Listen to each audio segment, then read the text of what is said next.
ওমর দরদিয়া সিরিয়ালের আজকের আপডেট। এপিসোডের শুরু হয় আদালত চত্বরে, সবাই উপস্থিত, আর অনিরুদ্ধ তানিয়াকে কোলে নিয়ে বিদ্যুৎকে প্রশ্ন করে, তানিয়ার কাস্টডি তো এখনও পাওনি, তাহলে ওকে নিয়ে যাচ্ছ কেন? বিদ্যুৎ রাগ চেপে বলে, আর কতদিন তুমি ওর বাবার অভিনয় করবে? তানিয়ার আসল বাবা আমি, সে আমার সাথেই থাকবে। এদিকে অনিরুদ্ধ, বাণী, সুমি আর গুন্ডা ধরে ফেলতে বস্তিতে পৌঁছালে সেখানকার লোকজন অবাক হয়ে বলে, আপনারা তো ভদ্র পরিবারের মানুষ মনে হয়, তাহলে এখানে এসে এমন ঝামেলা করছেন কেন? কিছুক্ষণ পর সবাই বস্তি থেকে বেরিয়ে রাস্তায় আসে। অনিরুদ্ধ তখন বলে, এভাবে দাঁড়িয়ে থাকলে লাভ নেই, বিদ্যুতের বাড়ির পাশের গলিতে গিয়ে অপেক্ষা করতে হবে। যত শক্তিশালীই হোক, কোনো না কোনো ভুল সে করবেই, আর সেই ভুলই আমাদের পথ দেখাবে। কথা শেষে ওরা বিদ্যুতের এলাকার দিকে রওনা হয়। অন্যদিকে রাতের অন্ধকারে মুখ ঢেকে বিদ্যুৎ আর কুয়াশা হাঁটতে থাকে।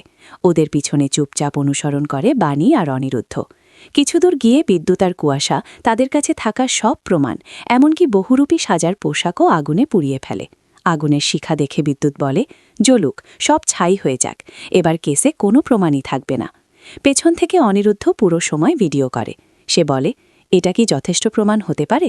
বাণী তাকে আশ্বস্ত করে, আপনি ভিডিও রাখুন, হয়তো এটিই কেসের মোড় ঘুরিয়ে দেবে।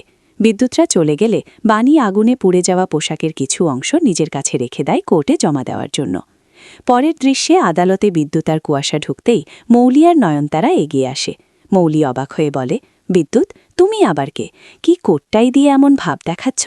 বিদ্যুৎ গর্ব করে বলে, বাণীর বাবু গরিব হয়ে গেছে, আর আমি আজ রিচ হয়ে গেছি।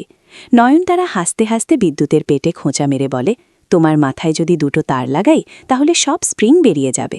ঠিক তখনই কুয়াশা এসে নয়নতারাকে তিরস্কার করে, আপনি সবসময় আমার স্বামীকে কেন ছোট করেন? পেছনে আর্য আর অন্তরা দাঁড়িয়ে হাসছিল। পরে মৌলি গিয়ে অন্তরার সঙ্গে কথা কাটাকাটি শুরু করে। তখন নয়নতারা দুজনকে শান্ত করে, আমার সোনা নাতনিরা, এটা আদালত, তর্ক হবে, কিন্তু এমন ঝগড়া করো না।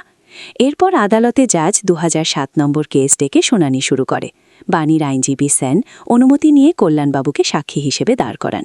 সেন জিজ্ঞেস করে, হঠাৎ রাস্তায় নেমে খাবার বিক্রি করতে হলো কেন? কল্যাণবাবু বলেন, আমাদের 130 জনের খাবার বানানোর অর্ডার দিয়েছিল কেউ।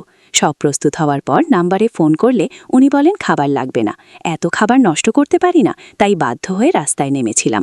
কল্যাণবাবুর কথা শুনে অ্যাডভোকেট সেন জাজকে জানায় যে বাণী আর অনিরুদ্ধকে ফাঁসানোর জন্যই এই প্ল্যান করা হয়েছিল। একে একে তিনি সব প্রমাণ দেখান, বহুরূপী পোশাকের পোড়া অংশ, ভিডিও সহ সবকিছু আদালতের সামনে তুলে ধরেন। সঙ্গে সঙ্গে বিদ্যুৎ আর কুয়াশা চিৎকার করে বলে, এসব আমাদের ভাষাতে বানানো গল্প। বিদ্যুতের উকিলও জাজকে বোঝানোর চেষ্টা করে যে এগুলো তাদের ক্লায়েন্টকে বিভ্রান্ত করার চক্রান্ত। শেষে অ্যাডভোকেট সেন সুমির নামে গুন্ডাটিকে সাক্ষ্য দিতে ডেকে আনে। সেন জিজ্ঞেস করে, তোমাকে কে টাকা দিয়ে বাণী অনিরুদ্ধকে ফাঁসাতে বলেছিল? সুমি গলা কাঁপিয়ে বলে, বিদ্যুৎ আর কুয়াশাই আমাকে এসব করতে বলেছিল। সঙ্গে সঙ্গে বিদ্যুতের উকিল পাল্টা জানতে চায়, এতদিন কোর্টে এলে না, আজ সত্যি বলতে কে তোমাকে টাকা দিল? সুমি চুপ হয়ে দাঁড়িয়ে থাকে। এদিকে সেন বিপক্ষের কথাবার্তায় বিরক্ত হয়। বাইরে নয়নতারা মৌলিকে বলতে চায়, বাণী ডাকাতরানী গ্রামের স্কুলে না পড়লেও সবকিছু সামলাতে পারে, ওকে আটকানো খুব কঠিন। পর্বের শেষ দিকে দেখা যায় আদালত রায় দিয়েছে মঙ্গলবার, বুধবার ও শুক্রবার তানিয়া বিদ্যুতের কাছেই থাকবে। বিদ্যুৎ এসে অনিরুদ্ধের কাছ থেকে তানিয়াকে নিয়ে যায়। তানিয়া কাঁদতে কাঁদতে বলে, রাক্ষস, রাক্ষস, আর বাণী আর অনিরুদ্ধ মেয়েকে হারিয়ে ভেঙে পড়ে কান্নায়। এই ছিল ওমর দরদিয়া সিরিয়ালের আজকের আপডেট। ভিডিওটি যদি ভালো লাগে তাহলে একটি লাইক করবেন, আর এরকম আরও সিরিয়ালের আপডেট পেতে চ্যানেলটিকে সাবস্ক্রাইব করে রাখবেন।